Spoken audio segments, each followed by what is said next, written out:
Halo teman-teman semua, ketemu lagi dengan Bung Bob. Wow, sahabat Bob, sebelum pertandingan melawan Lecce kemarin, Di Marco dan Skriniar belum bisa dipastikan, tetapi kemungkinan Skriniar dan Di Marco akan fit melawan Lecce. Ini adalah kabar gembira bahwa mereka bisa kembali dan membantu tim untuk 3 poin, sahabat Bob. Tapi sebelum gua lanjut, silakan subscribe dan klik loncengnya. Thank you. Sahabat Bob, kita harus keluar dari krisis ya Inter ya. Apalagi kemarin Inzaghi membikin pidato terhadap timnya bahwa kita harus berubah dan bisa menjadi lebih baik ya. Bahkan mungkin ada ya, nggak penting main bagus, yang penting adalah menang ya. Jadi ya bagaimanapun ya kondisi sekarang, bagaimanapun Inter harus menang. Mau main jelek, mau main menang, mau main bagus gitu loh, ataupun skor mau 1-0, nggak penting, yang penting menang gitu loh sahabat Bob. Jadi bagaimanapun ya, ini mudah-mudahan nanti Lecce hari Minggu ya, Inter bermain, semoga aja benar-benar hasilnya positif buat Inter sahabat Bob. Nah sahabat Bob, nih sedikit gue mau update ya, bahwa menurut Gianluca Di Marzio ya, mudah menyalahkan Simone Inzaghi saat segalanya salah di Inter Milan ya. Ingat bagaimana sahabat Bob di awal musim, bagaimana Inzaghi disalahkan, Inzaghi out, Suning out ya, semuanya pasti seperti itu ya, apa-apa pasti pelatih yang disalahkan. Ini menurut Gianluca Di Marzio ya. Tapi seperti gue sebelumnya pernah gue bilang bahwa ya memang ya apapun ya pasti pelatih yang disalahin, tetapi kan tidak semua tidak pelatih aja yang disalahkan, karena ya bagaimanapun keterbatasannya Inzaghi, terus ya selalu kesalahan selalu ditimpakan kepada si Inzaghi ketika segalanya berjalan buruk, tetapi alasan dibuat untuk para pemain saat ini terjadi, bantah si Di Marzio gitu loh. Jadi ini bisa menjadi masalah konsentrasi, perhatian terhadap detail, fokus ya tentang apa yang perlu ditunjukkan oleh para pemain. Semua ini adalah kualitas yang terlihat saat melawan Porto, AC Milan, dan kemenangan melawan Napoli. Nah, sekarang tim harus menemukan mereka lagi di lapangan. Jadi ya, bagaimanapun Inter harus cepat-cepat bangkit, karena ya kita juga nanti akan ketemu dengan Porto 2 minggu lagi ya. Jadi ya bagaimanapun ini harus cepat keluar. Nah, ini Lorenzo Pirola ya, masih ingat ya, pemain Primavera Inter dipinjemin ke Monza, sekarang di Salernitana. Harapan untuk kembali ke Inter Milan suatu hari ya. Kenapa ya?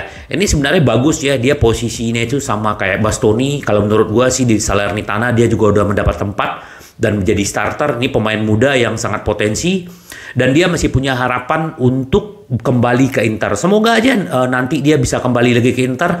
Ini kan Salernitana kan ada bisa membeli ya, pinjam terus bisa beli, dan Inter juga punya klausul beli kembali gitu. Jadi nggak ada masalah, biar aja dia mencari pengalaman. Kalau dia udah bagus, tarik kembali ke Inter. Ini bagus ya. Kalau gue sih sepakat ya bahwa Pirola ini bagus ya. Nah, ini ada berita baik ya menurut Marco Barzaghi ya. Turkish Airlines telah menawarkan ke Inter Milan 25 juta per musim. Jadi kalau dia misalnya kontrak 4 tahun, berarti udah senilai 100 juta untuk menjadi sponsor kaos utama. Nah, cuman masalahnya sahabat Bob, jadi banyak sekali kan yang udah masuk ke Inter menawarkan. Nah, Inter lagi mencari tawaran paling tertinggi untuk pembayaran sponsor. Bahkan si Antonello bilang kemarin bahwa dia menargetkan 30 juta per musim untuk sponsor utama ya. Kita tunggu aja lah apakah benar-benar Turkish ini 25 juta plus juga dikasih pesawat kalau untuk dalam perjalanan pemain-pemain Inter atau manajemen gitu loh. Itu menurut Barzaghi ya. Jadi ya kita tunggu aja siapa yang bakal menjadi sponsor utama, apa Turkish ataukah yang dari Amerika atau yang dari Arab. Kita tunggu aja sahabat Bob. Yang paling penting adalah Inter dapat kemasukan dari itu. Nah, ini yang paling menarik sahabat Bob ya. Liverpool siapkan tawarkan Fabinho plus uang tunai untuk Nicolo Barella senilai 100 juta. Tetapi Inter Milan tidak tertarik. Jadi memang Jurgen Klopp yang kemarin ya diincar Inter untuk musim depan kalau misalnya ada perubahan di manajemen dan juga ada investor Amerika yang masuk, ternyata pelatih Jurgen Klopp telah menjadikan Barella sebagai target utama untuk menyegarkan lini tengah Liverpool ya. Liverpool sadar bahwa Nerazzurri tidak akan mempertimbangkan tawaran apapun yang bernilai kurang dari 100 juta untuk Barella. Nah, untuk bagian itu Liverpool siap menawarkan gelandang Fabinho, bagian dari kesepakatan Barella ya. Fabinho ini juga kontraknya masih sampai 2026 dan siap melepas untuk musim panas. Namun menurut interlife.it, Inter tidak akan tertarik dengan tawaran seperti itu untuk Barella yang merupakan target utama Real Madrid, sahabat Bob ya. Dia juga target Real Madrid. Jadi memang bagaimanapun nih Nicola Barella ini luar biasa loh, sahabat Bob ya. Peminatnya banyak dan dia masih pengen di Inter. Nah, itu modal. Jadi Inter kalau menurut gua jangan pernah jual Barella. Tapi who knows ya kan. Nah, ini Antonello, San Siro masih ada kemungkinan untuk stadion baru, tapi kami juga memiliki rencana B tanpa AC Milan. Karena kemarin AC Milan katanya pengen membangun stadion sendiri, sementara kata Antonello kalau memang pun AC Milan akhirnya dia keluar dari kesepakatan mereka yang udah mereka jalankan 3,5 tahun, ya Inter juga udah punya rencana B. Jadi ya siapa takut gitu loh ya. Memang nggak bagus juga sih sebenarnya AC Milan dengan Inter Milan tuh satu kandang gitu loh. Ya apalagi musuh bebuyutan ya. Kalau memang ada investor, ada dana, kenapa enggak ya bisa bikin stadion sendiri kayak di Inggris gitu loh, sahabat Bob ya. Semoga aja sahabat Bob. Nah, ini agen Lautaro Martinez tidak ada peluang dia tinggalkan Inter Milan. Dia merasa berada di sini terlepas dari hasil apapun.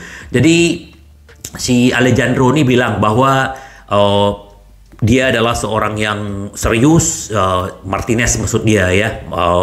Toro ini seorang yang serius dan dia hatinya ada di Inter, hatinya ada di kota Milan gitu loh. Lautaro adalah seorang profesional yang serius, dia seorang pemimpin dan dia merasa setia untuk Inter setiap hari, bahkan hanya dalam kehidupan sehari-harinya. Ketika dia ingin mengambil tanggung jawab, dia mengenakan seragam ini, dan ketika dia tidak berhasil, itu membuatnya kesal, kata si agennya. Tetapi kalau bicara masa depan, dia ingin tinggal di sini didasarkan betapa bahagianya di Inter. Apakah Inter memenangkan Scudetto atau tidak bermain di Liga Champion, tidak ada perasaan dia untuk meninggalkan Inter. Perasaannya tidak berubah terhadap Inter. Ya kita berharap karena memang Toro ini adalah salah satu calon kapten ya, calon kapten Inter untuk masa depan. Semoga aja dia juga menjadi legend di Inter, sahabat Bob. Nah, sedikit update untuk Korea, ini cederanya belum sembuh dan kemungkinan dia baru bisa kembali waktu Inter melawan Spezia, sahabat Bob ya. Jadi terus untuk kiper muda Inter Brazau ini juga belum diputuskan apakah Inter akan memperpanjang kontraknya atau gimana gitu loh. Ya, dia kan lagi dipinjamkan ya ke Spal ya. Jadi ya kita tunggu aja apa yang akan terjadi gitu loh, sahabat Bob. Jadi ya bagaimanapun kita tetap mendukung Inter apapun yang terjadi, karena ya sekarang saatnya bagaimanapun inilah kebangkitan. Semoga aja nanti di waktu melawan Lecce harapan kita adalah terus Inter mendapatkan hasil yang lebih baik, sahabat Bob. Nah, ini kemarin kan Inter sangat tertarik dengan yang namanya Demiral ya. Ternyata Atalanta menargetkan biaya 30 juta. Menurut gua sih terlalu mahal ya dengan pemain cadangan seperti dia, dan menurut gua sih kurang suka Demiral ya. Gua lebih suka Bekau, Jalo atau Pavard. Itu kan juga dalam incaran Inter ya. Pavard atau Soyuncu juga dari Leicester ya, satu kampung dengan si Hakan, tapi kita nggak tahu. Semoga aja Inter segera mendapatkan pemain-pemain yang diincar, terutama pengganti Skriniar dan juga back-back yang juga akan habis kontraknya, sahabat Bob ya. Sampai ketemu lagi dengan Bung Bob. Bye-bye. Ci vediamo. Yes.